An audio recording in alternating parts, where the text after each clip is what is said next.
afternoon. It appears that it is about 4 o'clock, so it is time for this session to begin. For those of you on Eastern Daylight Time, it is 7 o'clock, and I will remember that it is also Friday afternoon. I have 2 items of full disclosure for this session. First of all, your program relates that Billie Jo Kaufman and Mitch Davis are presenting this session. Mitch is from Stanford and unable to be with us today, so he has faxed me some of the information he wished to share with you. My second disclosure is that I am definitely a law school administrator type person and will not be sharing with you any major deep technical information on wireless, but will try to give you some background and some sites that you can go to for that. I also have some information that Mitch has emailed to me, and I will pass around a sheet that if you're interested in some more technical information on wireless, you can give me your email addresses, and I will make sure that you get everything that he intended to share with you today. I want to start out by giving you some basic information on why Nova Southeastern University got into a wireless network. I would like to say, after hearing the project management session yesterday morning, that we had this major goal and these projects, and we looked at everything that was available and said, oh, wireless must be the solution to this. But it wasn't quite that simple or that easy. We were in a building that was, at the time, just about a year to 18 months old. So it would be like walking into this building and deciding that we wanted to integrate technology into our curriculum. But instead of having all of the wonderful technology that's here, our classrooms had 1 data port in each classroom. That might have not been so much of a negative, except in many of the classrooms, the data ports were either in the back left-hand corner or over there on the side by the clock. There was actually no rhyme or reason to the locations in some rooms. So from an instructional purpose, the placement of data ports was very interesting. So for a brand new building, the classroom wings were actually highly data poor. We had a network at Nova for now about 13, 14 years. Dan Taysom in our audience. I can still remember Dan in our old building up on the ladder pulling the cables through the ceiling. So we weren't new to network technology, but when we got to our new building, the law library side had many, many ports, many connections, but the classroom side was a stepchild or just totally an orphan. At about the same time, if you heard Tom Rogers' presentation yesterday, we were in a dean search process, and we were looking at ways that Nova, a 25-year-old law school, could create a niche and some importance in a marketing concept and look at where legal education was going. And so the faculty had a number of self-study committees, long-range planning, strategic planning, curriculum planning, and dean searches all going on at the same time. And we knew that technology appeared to be happening in the law profession because at this time, also 5 years ago, this past week, was the creation of the O.J. Simpson trial of the century on television. And we were seeing attorneys in that case in the courtroom doing things that we weren't sure our students would be prepared to do. We had also just built this building, remember? So for us to go back to the main campus and administration and say, you know what we really want to do now, we'd like to have another $1 million to go and make all the classrooms have the infrastructure that they need so that students can have wire and power to the desktop. We began to look at a lot of alternatives, and one day, actually almost totally by accident, 2 of my research assistants attended one of these, what I would call local computer shows, and met representatives from AMP Corporation out of Pennsylvania. That particular sales rep, for some reason, either wasn't very busy or we were entertaining to him, and they began chatting, and he agreed to bring out to one of our classrooms a demonstration mini wireless system. When they returned from this computer show, they were really very excited. They had solved the whole problem. And I said, well, you know, wireless really isn't there yet, because I've been going to conferences and I've been reading that wireless really wasn't there yet. And there may be some of you in the audience that are saying, well, you know, wireless really isn't there yet, even today. So I was pretty cautious. I wasn't sure if I wanted to go to a brand new dean and say, we've got this solved, we're going to put in a wireless network. But we looked at the demonstration project.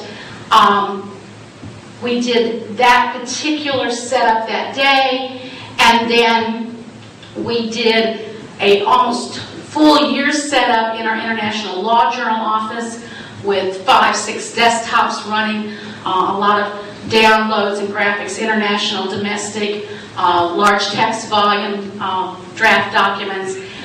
We were pretty pleased with how it worked in that office. And then we did a test project with a brand new evening division program of about 30 students, most of whom already had laptop computers, and all we had to do was provide the software and the wireless network card for their laptops. Because their class was going to be in the same room every single evening, we only had to outfit one classroom. So we began to look at this whole mandatory laptop program, the whole technology initiative from curriculum committees, technology committees, and knew that we needed to do a lot with the infrastructure of the classrooms. There was no way we were going to be able to require students to have laptop computers if no one in the classroom was ever going to be using any of these laptop computers.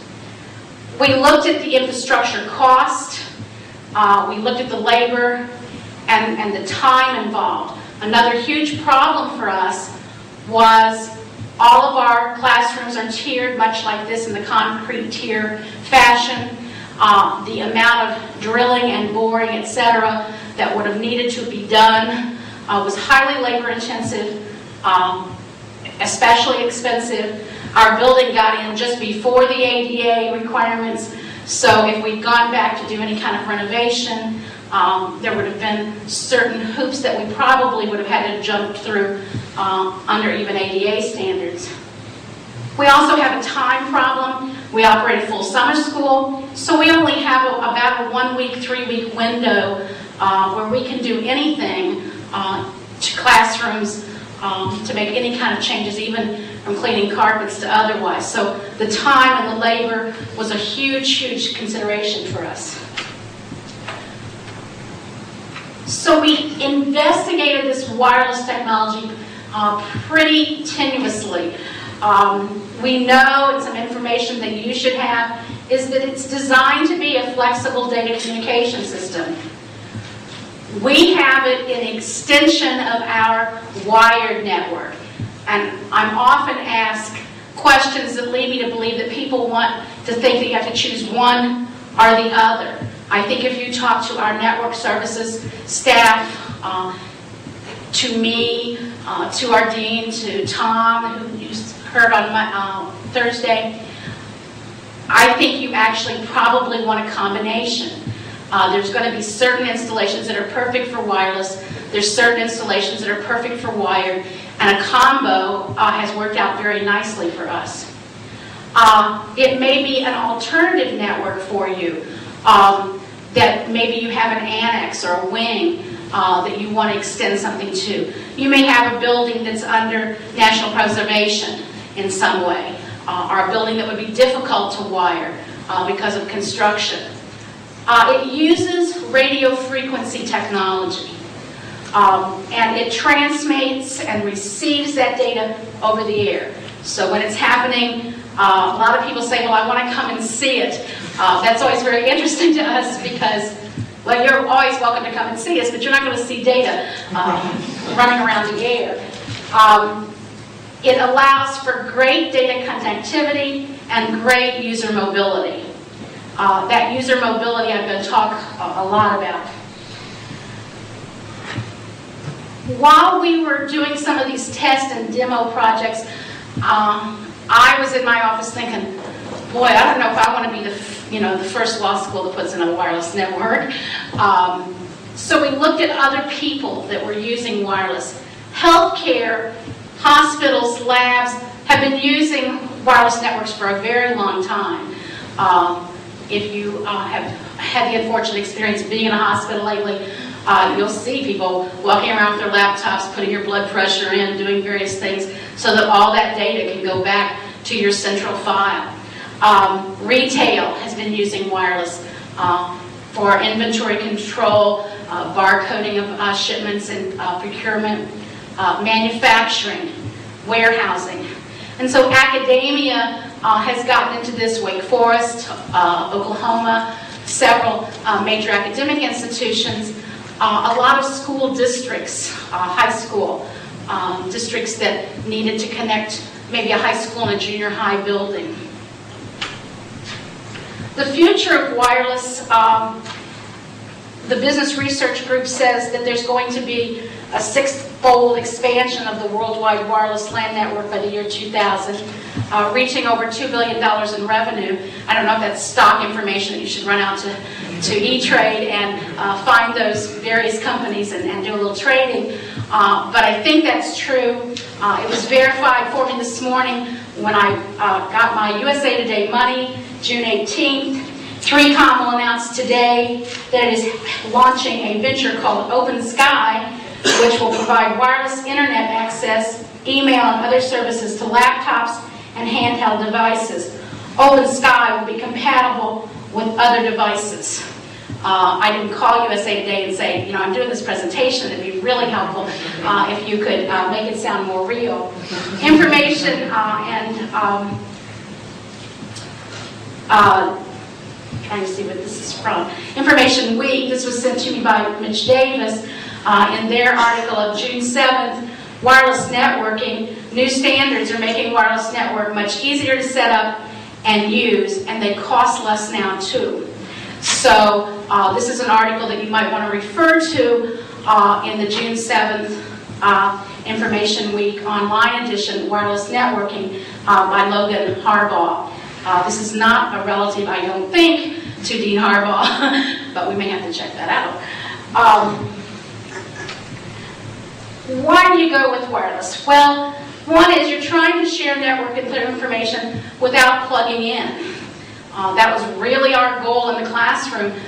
We needed to have students be able to access email, access the internet, access the news groups in the classroom, access Westlaw, access Lexis, without having to be tethered to cables. The network managers can set up or augment the networks without installing or moving wires. When we set up these access points, the student is free to roam from room to room, from the atrium to the library to our bridge area, and there's no change that they notice except the movement from point A to point B. It offers higher productivity, convenience, and some cost advantages over traditional wired networks. It does provide access to real-time information. This is, I guess, the question that I always get about, well, isn't it slow? When I send an email via wireless, you're going to get it at the same or more or less the same time that you would have gotten it if I'd sent it over the Ethernet connection in my office. The mobility supports productivity, and it services opportunities not possible with wired networks. And I want to spend a little bit of time on that.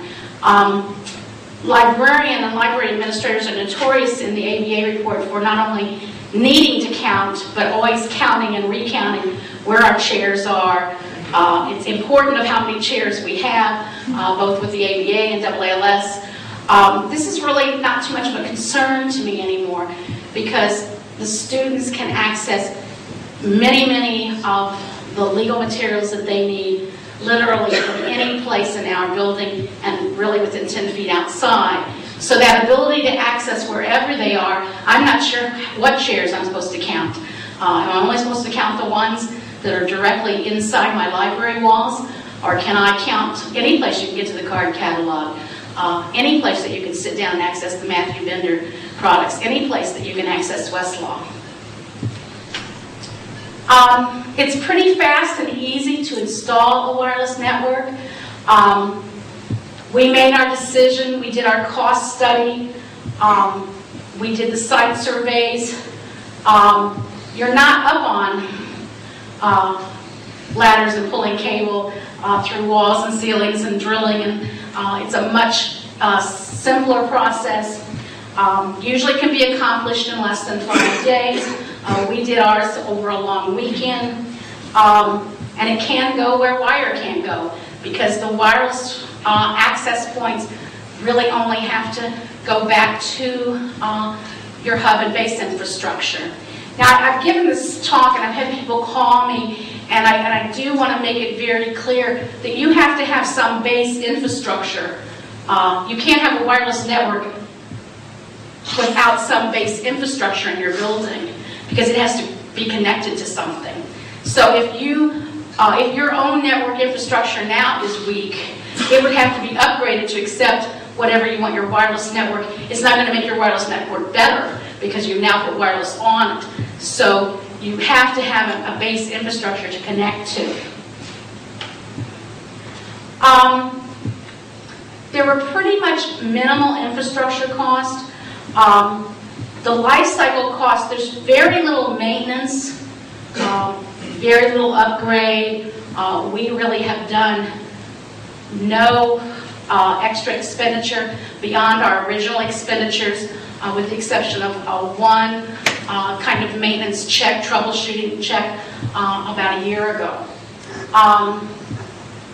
If you're in an environment where things constantly seem to be moved, and I think this might be a law firm situation or a corporation situation where, you know, maybe you've got a situation in your building where you have a number of cubicles or carrels and you're constantly tearing down, moving around, changing and switching. Might be your labs, for instance. Wireless is particularly attractive for those. It's really useful in conference settings, hotel installations, if you do training off-site, where you can come in, set up, change around, move, and relocate all the equipment and all the cubicles the next week or the next month. Our access points, we purchased from AMP, which is now Proxima. The prices that I pulled from various web pages before this session, I got anywhere from $1,000 to $2,000. Ours were about $1,600 for each access point. The adapters are the wireless cards that each user needs. Are running around $395 for our students this fall. Proxima indicates to us that they are looking to do some educational pricing, which we would appreciate, our students would appreciate. When we do our option and laptop package, students that choose our package with the Dell equipment, that's a part of that package. If they bring their own laptop, which meets our specifications, they still must purchase the wireless card, and their computer still must have the software loaded and be configured so it will work in our wireless network. Yes, sir? What do you mean by an access point? I'm sorry? What's an access point? An access point is the receiver that is usually hidden in the ceiling, and that's what goes back to the hub and closet. And it's where the radio frequency is playing off of. How great a distance will an access point serve? About 200 feet, 300 feet. And what they do is they come in and do a site plan for you to indicate how many access points you would need. Usually they say somewhere between 15 to 20 users an access point, but that's simultaneous users, so that number, we know that this past year we had over 600 users and everyone was accessing. And that's 16 access points in the law classroom side and about, well, I guess it's 13, and 5 in the library side. We chose the Proxima, which works off of a frequency hopping, sped spectrum technology, which means that when you log on, you know you have a connection because the card has a little green light. And when you have a connection, you have a green light and you know you're ready to go. And what it does is it works very much like cell phone technology, is as you move, you may switch off to another access point, but you don't know that. It just hops and goes to wherever it can get a signal. Lucent works off of direct sequence sped spectrum technology. And the Proxima webpage has a very, very good section on how does wireless work. And I want to refer you to that. It's www.proxim.com. That's Proxim. But it goes into the pluses and minuses of each, the advantages and disadvantages. It talks about yet other kinds of wireless narrowband and infrared, but it gives you some detail if you want to share that with your technicians or OIT staff on campus or administration. Remember that it's picking up these airwaves and going from point to point. Transmitter receiver, which they have named a transceiver, connects to the wired network from fixed locations in a standard ceiling. The access points are about this, just a square box size. They're not very large. They can just sit on a table or sit on top of a shelf. We permanently located ours in the ceiling just for any kind of potential vandalism. They also have them for desktops as well as laptop configurations. So when we had it in our journal office, the little antennas kind of set up on top of the desktop. The ones we have for the laptops have a little snap-on variety for the antennas, so it just goes right into the laptop. The access point receives, buffers, transmits the data between the wireless LAN and into the hardwired or wired network infrastructure. So that's why all of those things have to work together. And I didn't realize until the person asked me the question the other day, the director had come to visit us and went back and told her technical person, well, all you need to spend is $80,000. Well, she hadn't shared with me that their network was seriously need of upgrade. And so those things have to work in tandem. I estimated of about 15 or 20 users between that 1 to 500 feet. We had ours mounted high. I don't think that that's a requirement. We just did that. Even in our atrium, we have, I think, 2 access points in our atrium. Library floors, we were advised to keep them away from steel. It is radio frequency. It's got to go through the air. So we kept them away from elevator shafts, that kind of thing. Most all of our faculty, staff, and students have a wireless PC card in their laptop or their desktop. We've done a lot of tests, and some people actually prefer it. The students totally prefer it because most of them have never had the cable connection. Yes, ma'am? Do you know if the way the wire or the radio frequency and technology was users at all for wireless microphone systems that would be in the classroom? We haven't had any problem with that. Tom, are you aware? And we actually have a wireless electronic classroom configuration so that our LCD panels drop magically out of the air like Phantom of the Opera. And I thought there might be some, how would it know which, but they're set at different frequencies. So, yes, sir. Do you ever have problems with no noise interfering with the signal? No, and one of our main worries were we were in a direct flight pattern to the Fort Lauderdale airport, and we were really pretty concerned about that. First of all, we didn't want to have planes sitting on the ground. That was our fault. But no problems with that. Even weather, no weather-related problems, and certainly we have our share of thunderstorms, and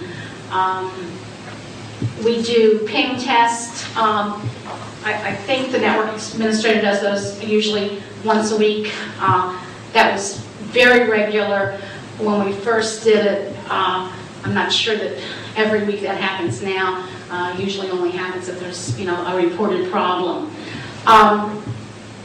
The site survey was done by the vendor to help us judge about how many access points would be recommended and needed. Interestingly enough, we were having problems with students not being able to find an access point. Signal was not holding, and during our first holiday break, they came back in and redid the site survey, and it was determined that we actually had too many access points, and it couldn't tell, it just couldn't choose one. So we took out 3, and the throughput increased almost double. So that was an interesting thing. We were able to use those 3 access points somewhere else in the facility. So we were surprised somewhat by we were actually willing to buy more. That was our, if it's not getting an access point, we must need to buy more, and we actually had too much going on.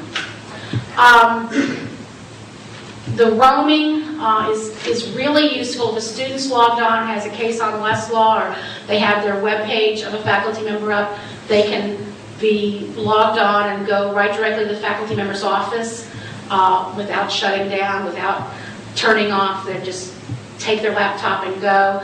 They don't have to lose network contact. And what that access point does is it's merely handing it off from point to point as they walk through the facility, but the student really never understands or knows that's happening. Of course, it can be building to building as well as within a facility. There are some installations where they've done an installation in a dorm as well as the main facility. Our students tend to live off-site, so we haven't really investigated that. I want to talk about, beware of walls, metal, elevators. It is RF frequency, and those radio waves have to be able to penetrate. They can penetrate most any normal indoor wall, any normal obstacle. We find that there's really very little difference or noticeable difference in the throughput from Ethernet or a token ring network. I can tell you that the students absolutely do not notice any real difference at all. The first year, we required the students to purchase an Ethernet card and a wireless card, because I had 300 Ethernet cable connections in the library. I thought surely, if they really were doing real work, they would want an Ethernet connection.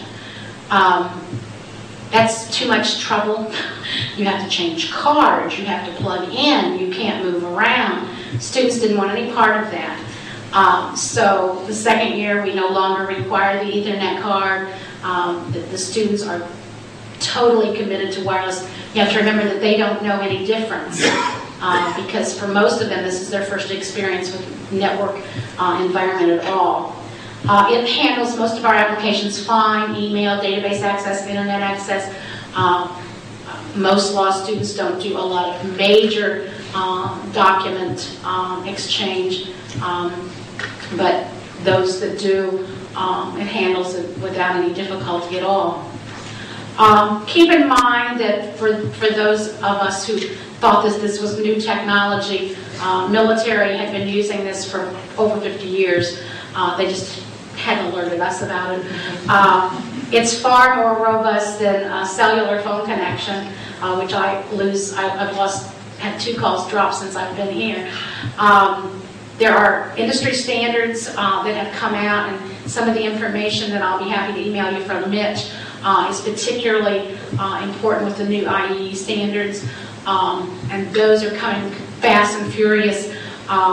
The the new, faster wireless connections are something that I think you ought to take a look at. We looked at them and because we thought, well, maybe we'll have to upgrade. It didn't appear to be enough difference for us at this time to make the switch right at this time. In the next 2 to 3 years, we may decide that the speeds constitute a need to do that.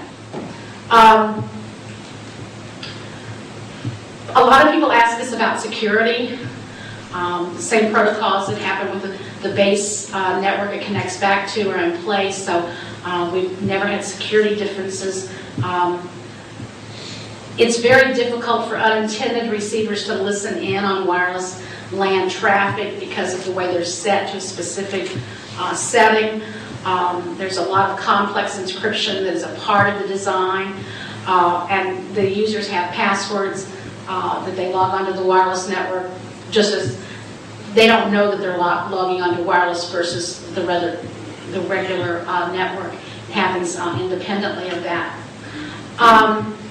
A lot of people ask us about health and safety concerns. I've seen that on a number of listserv questions.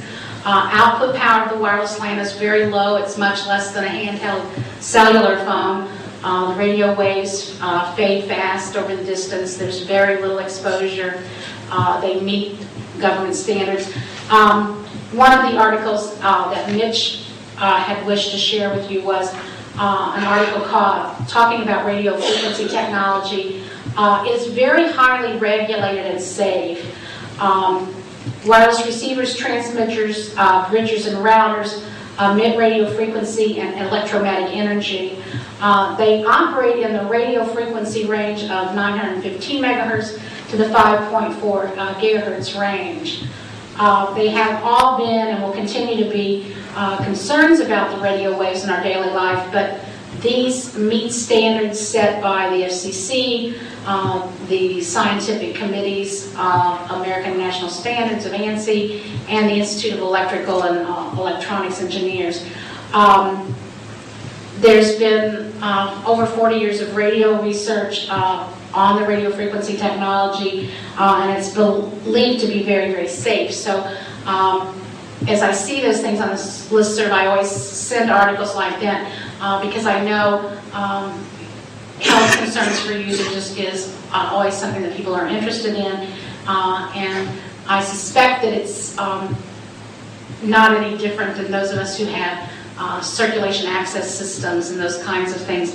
We often get questions about pacemakers, but we've really had no health problems reported to us. The challenges, one of the challenges was the initial connections. How many should we, you want to make it the right number, and working with your site evaluator and planner is very important that they understand, what you're trying to do, understand things about your building, because things that only you are going to know. Look at a test, redesign. We worked out a test phase with our vendor. I have to tell you that September of '97, when we brought on 320 students, we had no more idea whether it was going to work or not, because we'd only used it with 60 students. There was no way to ever know until we did it. And so for those of you who are faint-hearted or don't have people that understand that not everything can be tested and perfected before its use, you're welcome to come and visit us so that you can go back and say, well, we saw it working there, but we didn't have one of us to go to and really see an installation. We saw it working at AMP's home office, but certainly not 320 users at once. And we knew that Wake Forest was using it a little bit in the dorm, but certainly not the same kind of numbers.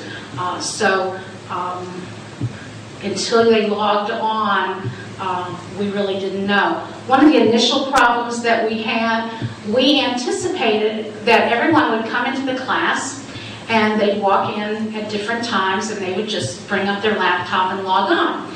That's not the way students come into class. They all come into class, they sit, the professor comes in, and they all log on. And they were all logging on virtually all the same time. And so what we did to solve that was say, hey, you know, when you get here, would you just go ahead and log on? At one point, we were having to log on like the wave at a football game. But it was mostly because we just didn't anticipate that everybody would, you know, hit enter at exactly the same moment in time, and they really were. But the users adapted very quickly to it, mostly because I don't think they quite understood that it was as risky as we were worried about. If you have administrative type questions or dean type questions, you're always welcome to speak to Dean Harbaugh or myself. Frank Novak, who's our Director of Network Services, our David Morgan are the people at the Law Center that have managed the system, worked with the vendor. Our faculty committee was very instrumental in making this, some of the base decisions, and Paul Joseph, who's our Associate Dean for External Affairs, is a contact person from a faculty perspective on basic questions like that. One other thing that I want to spend just a brief moment on is the incredible mobility that is given by this. Our students, I suspect now, if we took out wireless, would be absolutely incensed, because they have learned that they just go everywhere whenever they want to go, and wherever they want to sit down, they can sit down and access the network. They don't have cabling, and they're not tethered to things. And that mobility is incredibly, it's a freedom that we don't even know. Secondly, we only put these access points in the ceiling on our first floor. Our second floor, west wing, where the faculty offices are located, have no access points. But because the floor is the ceiling, there is some bleed through. I would not want to say that we could have a classroom of people in one of those faculty offices and they would log on and all would come up. But certainly many faculty bring their laptops with a wireless card to a faculty meeting, and there is no access point in the faculty study at all. But it bleeds through from the floor below. So we got some byproduct of having access to wireless places that we did not put any access points. And you will get some of that bleed through as a byproduct, which was kind of a nice byproduct that we hadn't planned on. We invite you, I think our dean on an annual basis sends letters to more people than are in legal education, that invite people to the Fort Lauderdale area. If you happen to be in the area, we'd love for you to come by, because I think people need to see wireless work. It's very nice to be able to see it when classes are in session, to walk into a room. If the professor happens to be doing PowerPoint or something where the lights are dim, you'll see all the little green antenna lights flickering on it off. It sort of looks like lightning bugs. We were awfully happy to see those lightning bugs when we initiated the program. Observe the users in the atrium, bridge areas, in the library. If you'd like, we can have a laptop set up for you to roam the building yourself, because I think that's the easiest way for you to see, believe. Proxima, I know, would be happy to come out and demonstrate a system to you, but there's probably 10 to 15 vendors, both on the frequency hopping side and the sped spectrum side, and I think you may make those decisions for yourself. Any questions? Yes, sir. What kind of set of issues do you have for each person with their individual laptop, and also do you help them with individual problems that they might have? Say when they go home, they put in their modem card. First of all, the students who choose the option 1 package, that image is sent to Dell and pre-configured, and so their box actually comes totally pre-configured, and the wireless software is a part of that ghost image. The students who bring their own laptops, they have to have their laptops to us by July 15th. because those can be any number of boxes. They just have to meet our minimum specifications. We estimate that it takes around 4 hours per laptop, even though we have a ghost image that we're going to use for that, to set up each individual laptop, get the drivers right, get everything configured properly. If the student is in the area and is working full-time and needs their laptop back, we try to turn that laptop back to them. Other than that, we actually hold the laptops because we have a mandatory, it's about an 8-hour training session that's, I say mandatory and then required because we always get a student who calls and wants to know if it's mandatory. Does that mean I really have to come? And yes, mandatory is required. It means you really have to come. We hold those, and of course most people will show up to a mandatory required session where you have to get your laptop back. So that's kind of the way we work that. Is there a third part of that question? Yes, it has to do with when they go home with their laptop. Oh, right. I should probably let Tom chime in. Yes, we have people that call in and say, I can't get in. And the very first thing, because we always know what brand modem card, or at least a big part of it, this last year I think it was yellow and white, so we start out by saying, do you have in your yellow and white fax modem card? Because you're absolutely right. We have users that have never turned on a computer, literally never turned on a computer until our training session. They don't know wireless card from Ethernet card, from fax modem card. They don't even sometimes, I mean, we walk through every one of those steps of you've got to connect the phone. You know, you've got to do all those steps. So yes, that happens. I don't know if you have any funny stories to relate, but... For technical support, when we first did this, and people would call from home saying they're trying to get in, I got my wireless card in, and I just can't get connected to the network. Okay, stop our tech guy saying, well, satellites are down, keep trying. That was hard for us because, you know, it is 1999, and we're a professional school. We thought surely they'd done one paper, but we still really have a lot of novices. And on the other end of that, we have high-end users. So we actually, when we do cheat sheets and put things up on the web for help desk type responses, we try to run them by, you know, 10 of the dumbest people we know, because, and that can be me, just because it's very difficult for the Director of Network Services to, you know, he says, well, everybody knows you do that. Well, no, they didn't know. So we really try to make those cheat sheets just ridiculously simple, because it just means less help desk calls is the end result of that. Yes, sir? What's the throughput? The manufacturer says 2 megabits, the box says 1.5, and we run probably around 750. Yes, ma'am. When you took out the extra access points, did you have to rearrange the location of all the remaining? I think they did some minimal rearrangement, but it wasn't like all 19 had to be redone. It seems to me that it was pretty much taking out 3 and we just put them in new locations. Yes, sir. I actually work with the Catholic University School of Law, and we just recently implemented wireless units within the classroom.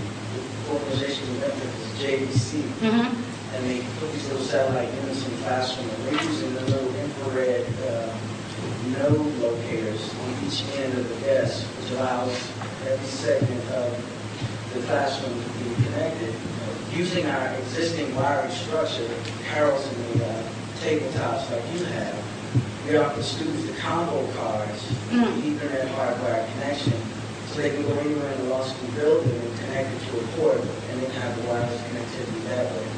Another option that we also have for the laptop users that don't necessarily want access to those resources, we use ricochet wireless modems, which they've gotten a lot smaller now. They used to be this very large size unit that was wireless. And the only constraint is that they had to have little satellite units placed on the telephone poles outside in the areas. If you go to ricochet.com, you'll see that Georgetown, University of Maryland has that, but the restriction is, certain areas are not wired for that technology. But one of the ways we address the mobility portion within the university, within our hardware structure, is the little units with little nodes sitting on tables throughout the building with these access points and sealed and with that point. Yes, sir. A real practical question. You have all of the electronic communication. How do students handle the issue of batteries? Do you have electric outlets everywhere? No. In fact, we have had almost as much power as we did data. I think most classrooms have about 4 outlets, if we're lucky. When we do our criteria for selection of our laptop, battery is a very important part of that. So we look for a laptop that has a strong battery. We also require an extra battery. And so certainly you see students trying to find those outlets that are available and plugging in to recharge. We have some extra outlets in the computer lab where students will, plug in. And the library has a number of power outlets. So usually when they're truly in the library, they'll plug in even though they're still using their wireless card. Yes, sir. How are you dealing with IP numbers? All those issues out there? Each one has their own separate IP address, is that We right? began in our first year, we had assigned IPs, and that became quite cumbersome, though, even though our ghost image had all of our software plugins along that line, so we configure everyone's IPs, and we tried that in our training session, and it turned into a big mess. And the university itself, in the course of that, before our second year started laptops, we used the DHCP, and so we turned all our IP numbers back in. We had to reconfigure our first year's, which service-wise was a big deal. Get everybody in to get that switched over, but we initiated the second year using DHCP. So you have more than enough to go around when you have every student logged in? Yes. Yes, sir.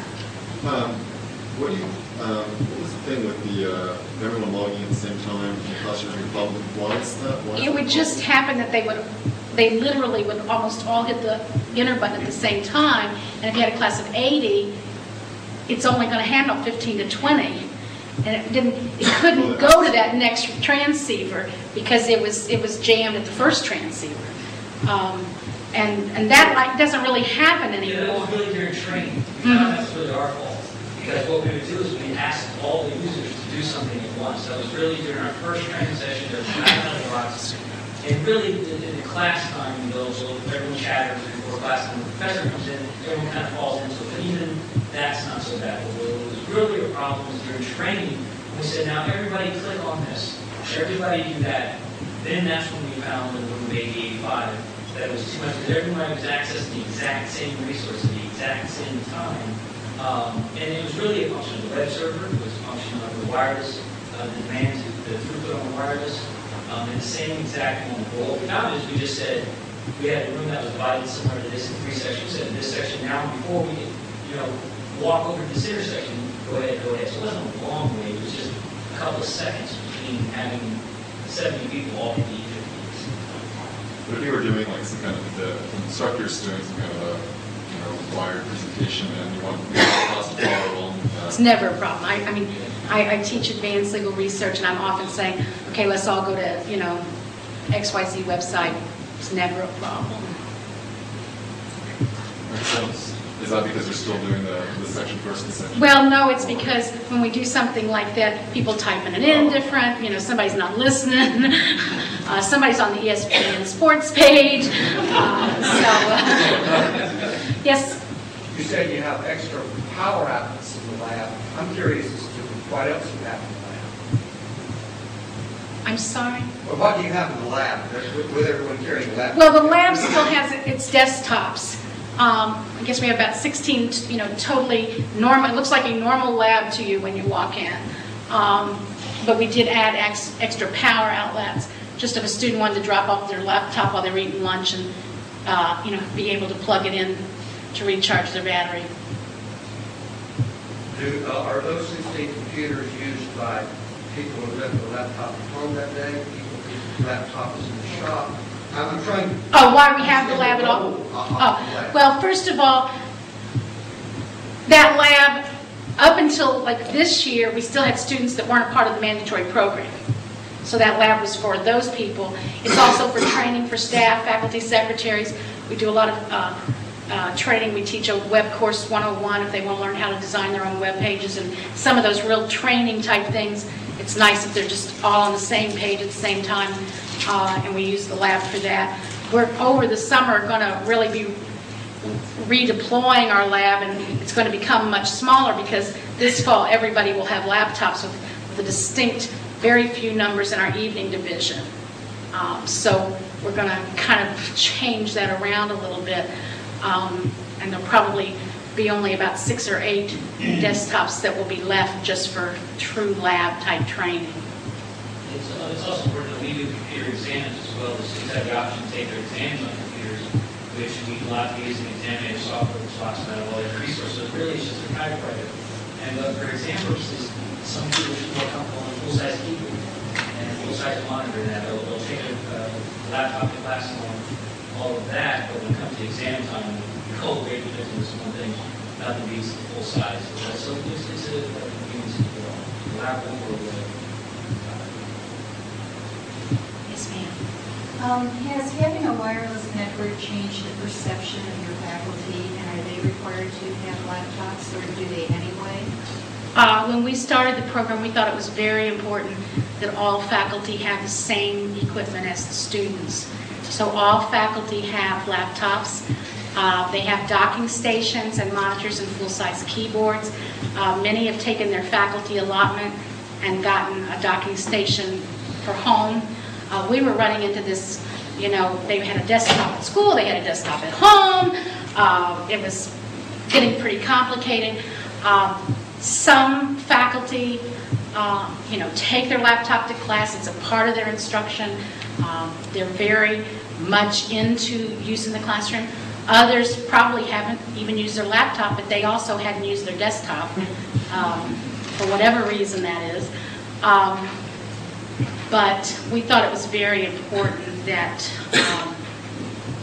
they have that same technology, same wireless card, just so that they were kind of bought into the program, and the students saw that as well.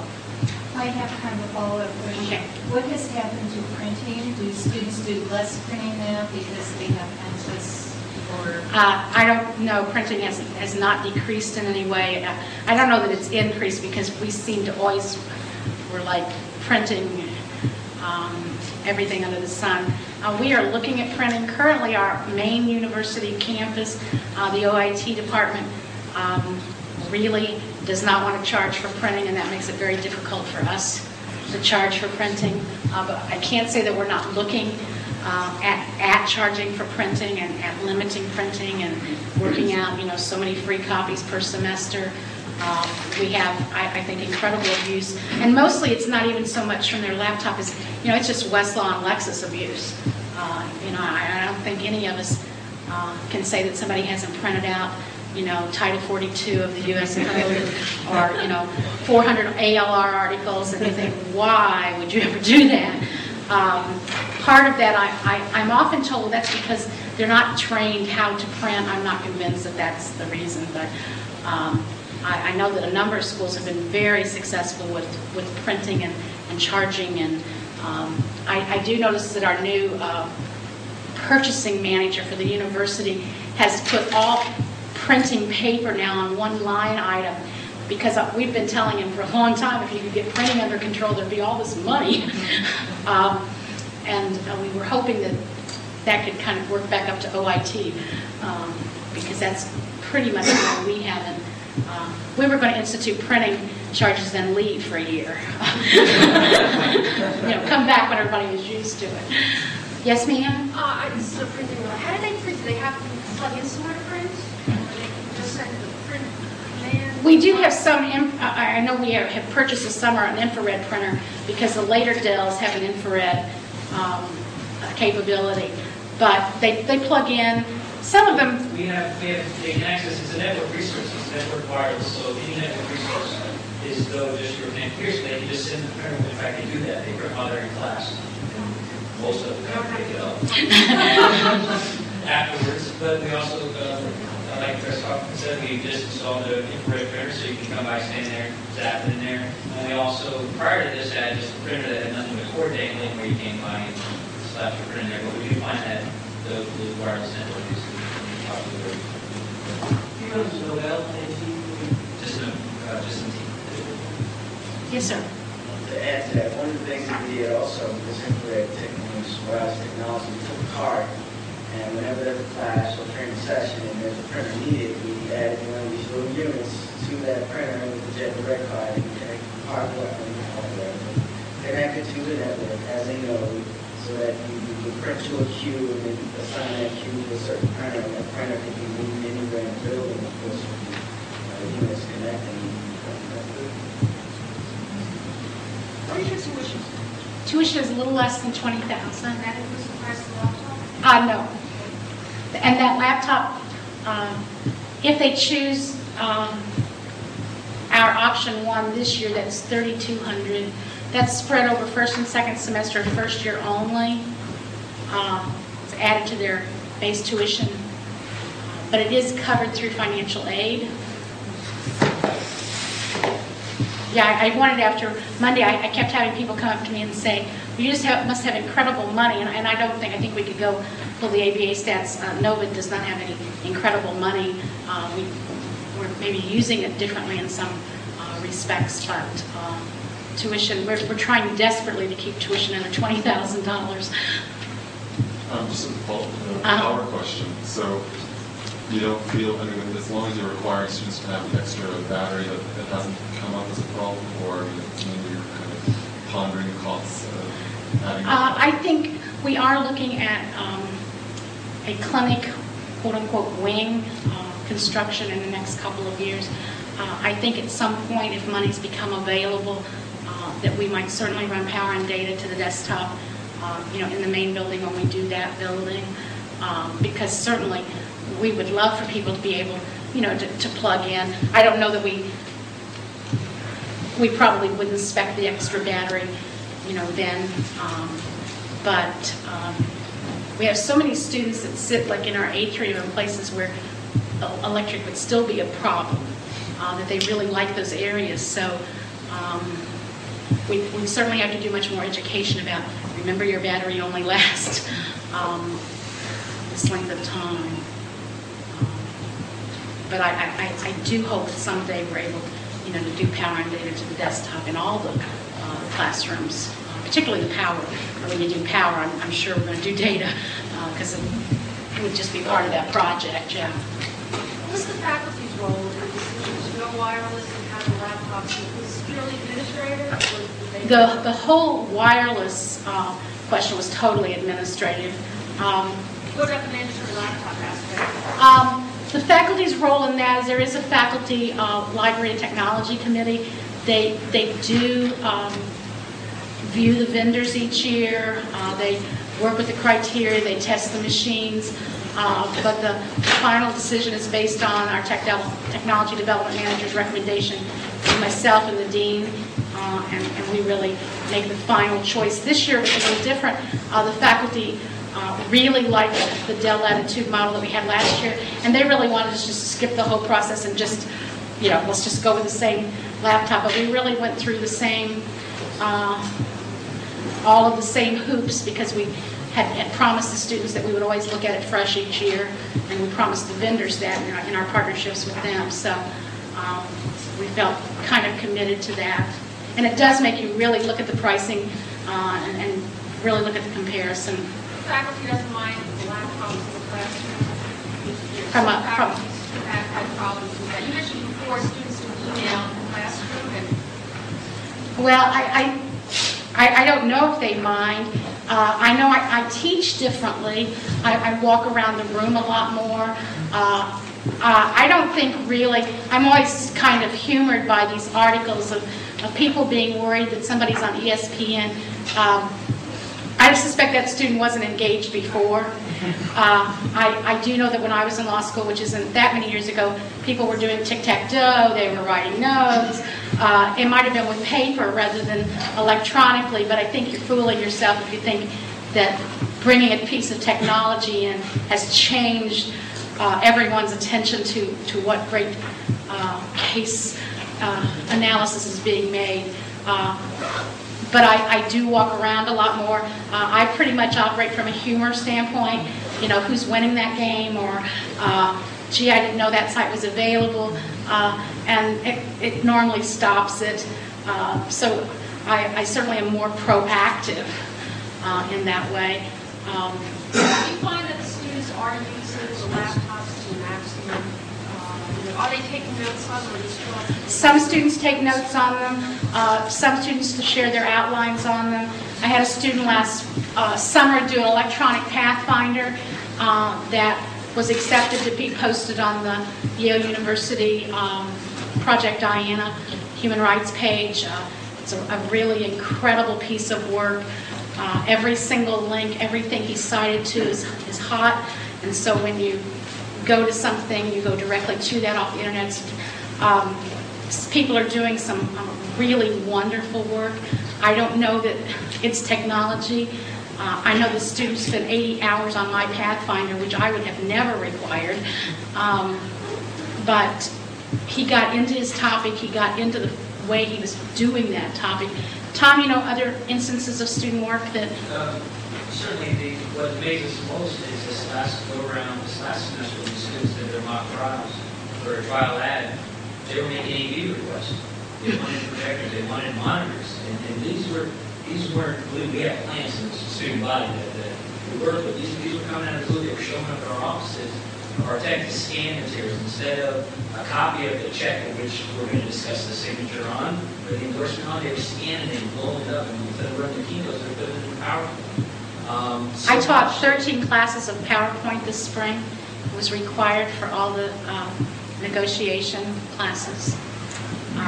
And when they first came, it was, oh, I can't believe I'm doing this on Saturday morning or whatever, but they all did incredible presentations. But it's getting used so much that the discussion now is, oh my God, we're turning them loose with these skills without any real support behind it. So the discussion now is, do we need to include in our trial advocacy how to use visualism or not, but as well as when to, because we're unleashing them now with these technologies. They're not going to be intimidated by using video graphics for their trials, so we want to make sure we send out with skills on how to use those, where to stay and how much information, all those things go along with this. One interesting byproduct that I really was, I've been surprised about is, usually second semester, first year students go out and look for clerking positions. The lawyers in the Fort Lauderdale, Miami area are very happy to get a Nova student who comes with their own workstation, who knows, how to find an internet site, who knows how to do email. They can do that really by the second week. They're fine. They know how to find a CFR. They know how to do those things. And where lawyers in town used to want the students because they had Westlaw or Lexis access, even though they weren't supposed to use it, they don't have to find that person a workstation. They're all set up and ready to go. And that's a real advantage. And the students are doing electronic profiles, or electronic resumes. And we're able to put video clips of their performance courses. We're able to put a sample document of a brief or some other sample work product that they've done, as well as their flat resume. Because flat resumes are wonderful, but that's what they are. But when you can include a video clip or you can include a hard copy document of a sample of their work, it's firms to be able to see that. You have no problem with faculty, more traditional faculty feeling that this takes away from the substance,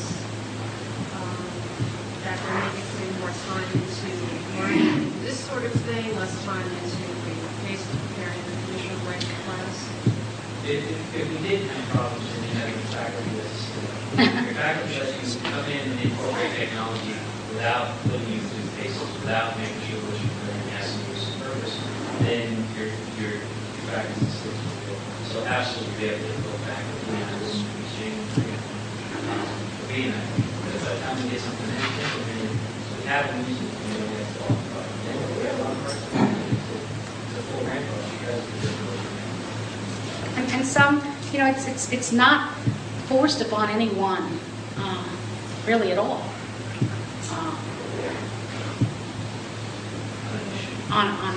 As far as, if you don't do this, certainly the students force some of it, which I was told this was going to happen, but it's interesting how that subtly takes place. And it's much easier for a student to say, what do you mean you don't have email? Or what do you mean you don't have a news group? Professor, all my other professors have news groups. It's amazing how fast that professor calls Tom and needs a news group, because peer pressure is worth far more than if I made an announcement at a faculty meeting that all of you shall have news groups. That would probably go over pretty flatly. But once a student needs it or wants it, it's a little different picture. Yes, sir. One thing about Catholic University and the law school, there are lots of lockers for students that are available in the second and first floor of the building. And one of the issues that was addressed with the laptop technology, and the battery, and the power.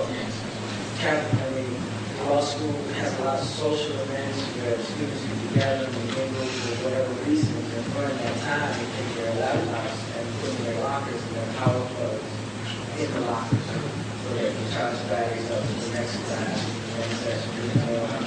That's a good idea. That keeps it secure, keeps it secure, also charges batteries, and it's an option. That's a question we get asked a lot, is about security. It is a mobile piece of equipment. We do provide the students with various insurance, and we talk to them about, homeowners, renters, etc. I think we've had only 2 stolen, not on site, from car trunks. Appeared to be someone that was definitely followed, saw them put the laptop in their trunk, but that's actually worked out a little better. We were actually pretty concerned about that. But they actually, in school, carried them around like their baby. They figured out this was a $3,200 baby, so they take pretty good care of it. Thank you very much.